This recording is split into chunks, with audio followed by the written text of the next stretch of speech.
Omar Mariko, bonjour. Bonjour. Alors, vous êtes, depuis 2002, investi successivement comme candidat à l'élection présidentielle au Mali par une structure qui s'appelle le SADI. Le SADI étant la solidarité africaine pour la démocratie et l'indépendance. Quelles sont les raisons pour lesquelles cette structure a vu le jour? Pourquoi est-ce que vous êtes, et surtout dans cette structure, l'on estime que vous êtes le candidat qu'il faut aujourd'hui, et ceci beaucoup plus que jamais, pour le Mali?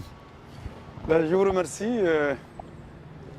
de m'avoir permis de m'adresser à vos auditeurs, à vos téléspectateurs et à tous. Je dois d'abord les remercier, les féliciter d'être à l'écoute de nous avoir pour cet échange. Même si aujourd'hui l'échange n'a pas d'échange parce que c'est moi qui parle et eux ils écoutent. Mais l'échange pourrait venir autrement. Et je suis Dr Omar Mariko, mais je viens de loin. Je viens de loin parce que tout petit, dans mon pays, au Mali, je suis né en 1959, j'ai assisté à un régime qu'on appelle le régime de l'Union soudanaise d'Erea, du président Modibo Keïta, qui a été, comme on peut dire, le père de l'indépendance du Mali. En fait, il a été celui-là qui a couronné le combat du peuple malien, le combat anticolonial du peuple malien pour la libération du Mali le 22 septembre 1960. Évidemment, ça a été de la conjonction de toutes les forces politiques Mali, de gauche, progressistes, nationalistes, révolutionnaires, qui ont amené ce pays au changement.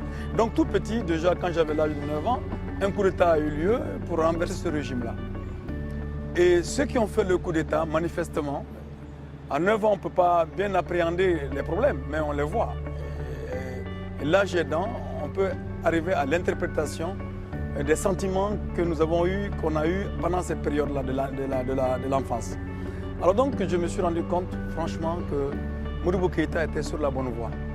Il était sur la voie de la rupture avec la colonisation. Parce qu'un des maîtres mots de cet homme politique, de son parti politique, c'était l'indépendance et l'affirmation de la souveraineté de notre peuple sur ses richesses, sur le choix politique et sur le choix culturel. C'est l'affirmation de la personnalité malienne au sein d'une Afrique unie. Donc, en tant que pionnier de cet homme-là, nous avons eu le temps d'appréhender toute la portée de ce qu'il avait enseigné, et lui-même étant enseignant à notre peuple à sa jeunesse. Alors donc, ce régime a été balayé. Nous avons pu nous rendre compte très rapidement que c'était le fait des anciennes puissances colonisatrices qui, comme le dit l'autre, ne voulaient pas partir, ou voulaient partir pour rester.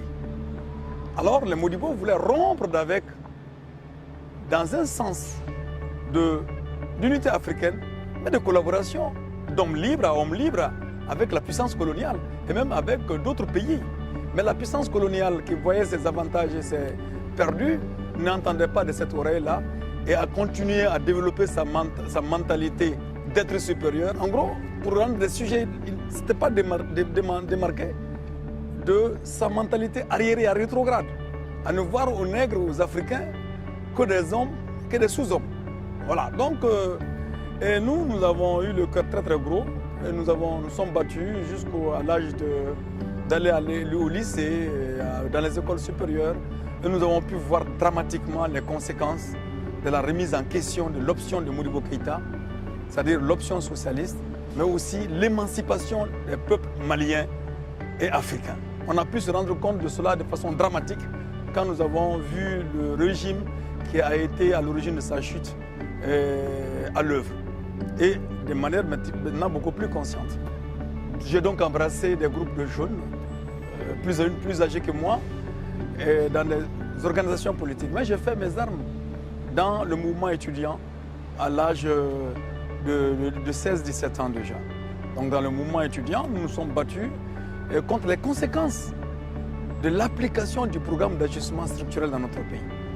Alors donc, le programme d'ajustement structurel dans notre pays est un programme qui a été institué par le Fonds monétaire international, la Banque mondiale, qui constitue à nier la souveraineté des peuples. C'est-à-dire qu'on a accepté, on a encouragé des régimes véritablement, franchement apatrides à prendre le pouvoir, à liquider toute l'économie nationale.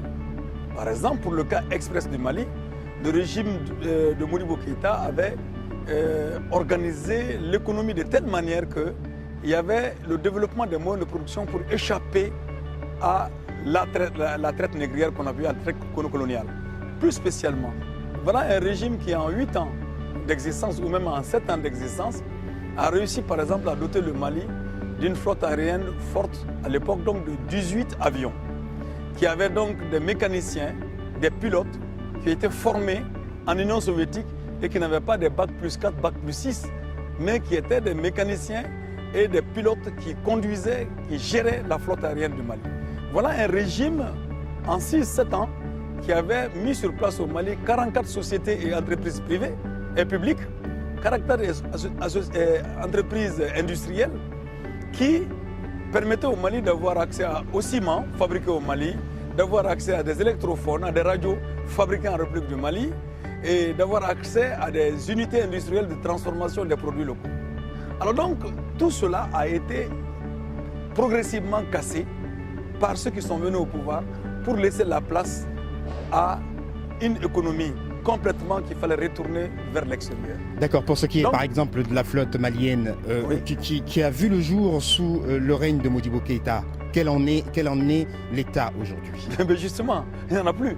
Il n'y a plus d'avions pour le Mali, il n'y a plus d'industrie de transformation, de fabrication du ciment au Mali, il n'y a plus d'industrie de fabrication des électrophones, des radios et des magnétophones en Mali, il n'existe plus.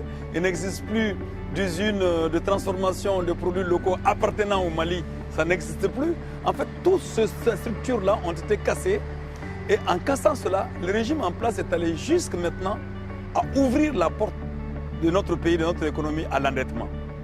À l'endettement, donc, et avec une mentalité qui consiste à croire que c'est de l'extérieur que le pays va se développer. Et ça, c'était un choix qui ne relève pas d'une génération spontanée. C'est un choix qui a été fait par le régime qui a opéré le changement à la République du Mali, c'est-à-dire le coup d'État de 1968. Alors donc, de ce point de vue, le régime a besoin d'argent, il faut payer les travailleurs, on a besoin d'argent pour faire fonctionner les structures de l'État. Alors, là, les programmes d'ajustement structurel du Fonds monétaire de la Banque mondiale sont devenus la potion magique qu'on a servi à tous les pays. À tous les pays. Et cette potion magique consiste à quoi dire? Il faut casser les barrières douanières. Il faut permettre, la ruée sur votre marché des produits de l'extérieur, des produits industriels de l'extérieur. Il faut vos matières premières doivent sortir pratiquement sans taxation. Ces matières premières doivent aller faire fonctionner l'industrie extérieure. Il faut aussi... Juste au passage, quelles sont les matières premières que possède Le Mali a de l'or. Le Mali, comme matière première industrielle, vous avez le coton, le pays a du coton. D'accord. Le Mali avait de l'arachide, du sisal, tout ça c'est bon pour l'industrie. Le Mali aussi a, comment on appelle ça, le Mali en ce moment a des mines d'uranium qui sont en train de s'ouvrir. Un peu comme au Niger. Et de manganèse, comme au Niger. Donc le Mali, et puis sans oublier une chose, c'est que toutes les sociétés prestataires de services devraient laisser la place à des sociétés françaises qui devaient donc être des sociétés prestataires de services. Donc les entreprises publiques donc, vont laisser la place purement et simplement aux entreprises extérieures. La privatisation? Donc, voilà comment? Ça s'appelle la privatisation. La privatisation, et dans cette démarche de privatisation, c'est évidemment la place nette au capital étranger et c'est aussi l'abandon de la santé, l'abandon de l'école entre les mains des populations qui doivent s'occuper de ça. Populations déjà qui sont sous le coup du chômage, pour ceux qui travaillent dans les structures de l'État et pour les paysans qui n'ont plus l'encadrement nécessaire et qui n'ont plus les moyens nécessaires pour pouvoir travailler la terre et être capables donc de transformer les produits de leur agriculture sur le terrain. Alors donc c'est la potion magique du FMI et de la Banque mondiale, potion magique que tous les régimes africains vont connaître, parce que il ne faut pas oublier une chose, c'est que la chute du régime de Modibo Keïta obéit en fait à un plan de liquidation au pouvoir de tous les chefs d'État africains qui avaient comme ambition de pouvoir faire la décolonisation, de déconnecter avec la puissance Faire la vraie décolonisation. décolonisation. Faire la décolonisation pour déconnecter avec la colonisation. Tous les régimes africains qui voulaient l'unité africaine, qui voulaient que les Africains s'assument eux-mêmes, qui voulaient rompre avec l'esprit colonial, la mentalité coloniale, la pratique coloniale, tous ces régimes ont été sous le coup de trahison, de liquidation. Ça a commencé par Kwame Nkrumah, tout le monde connaît Kwame Nkrumah. Après Kwame Nkrumah, il y a eu Ben Bella qui est passé. Après Ben Bella, il y a eu Modibo Keïta qui est parti. Et tout cela, avant, c'est passé après la liquidation de Lumumba. Parce que Lumumba, je ne parle pas de lui parce qu'il n'était pas au pouvoir. Je parle de ceux-là qui étaient au pouvoir, qui ont été systématiquement balayés. Et Sékou Touré va être l'objet de tentatives de coup d'État qu'on avait nié en son temps, mais aujourd'hui, que les réseaux focardiens reconnaissent. Ils reconnaissent aujourd'hui qu'ils organisaient à peu près 42 coups d'État le mois contre Sékou Touré. Alors qu'hier, on disait que c'était le complot imaginaire de Sékou Touré. Les Guinéens ont été entretenus ici en France pour déstabiliser le régime de Sékou Touré, entretenus en Allemagne pour déstabiliser son régime-là. Alors donc, tous ces régimes ont été liquidés. Et la France, pour parler de ce pays qui nous a colonisés et qui veut continuer à maintenir la domination coloniale, la perpétuer. On reviendra un peu sur la question de la France-Afrique. Donc cette France-là a réussi à avoir des hommes à sa dévotion qui sont restés au pouvoir pendant 10 ans, pendant 20 ans, pendant 30 ans.